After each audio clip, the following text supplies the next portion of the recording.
হলো মৃত ব্যক্তি যদি কোনো ওসিয়ত করে যান আর সেটা যদি মানতে না পারে তাহলে কি মৃত ব্যক্তির কোনো ক্ষতি হবে?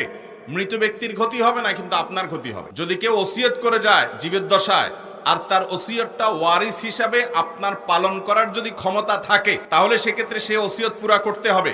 বিশেষ করে অর্থনৈতিক ব্যাপারে, টাকা পয়সার ব্যাপারে, জমি জমার ব্যাপারে, স্থাবর অস্থাবর সম্পদের ব্যাপারে যে ওসিয়ত করে, বাবারে আমার মৃত্যু হয়ে গেলে এই সম্পদ থেকে অমুক মসজিদকে এতটা দিও, অমুক মাদ্রাসাটাকে এতটুকু দিও, অমুক গরিব মানুষকে এতটুকু দিও, বা আমার অমুক পরিচিত মানুষকে এটা দিয়ে দিও, এটা যদি বলে তাহলে মৃত ব্যক্তির যতটুকু ওসিয়ত আছে তার টোটাল সম্পদের 1/3, 3/1 পর্যন্ত ওসিয়ত কার্যকর করা ওয়ারিসের কর্তব্য। ফর এক্সাম্পল, আপনার বাবা দুনিয়া থেকে যাওয়ার আগে ওসিয়ত করে গেছেন, যা ওসিয়ত করে গেছেন সেটার ভ্যালু, সেটার দাম, মূল্য দাঁড়ায় হলো 2 লাখ টাকা, আর উনি টাকা রেখে গেছেন 10 লাখ টাকা। তাহলে 10 লাখ টাকার 1/3 হয় 3,33,000 সামথিং। তাহলে তিনি তো 2 লাখের ওসিয়ত করে গেছেন, তাহলে 3 লাখে এই 3,33,000 অর্থাৎ 1/3 ভিতরে আছে। তাহলে এই ওসিয়ত পুরা করাটা ওয়ারিসের উপরে ফরজ, ওয়াজিব, এটা তার উপরে আবশ্যক, এটা না করলে গুনাহ হবে।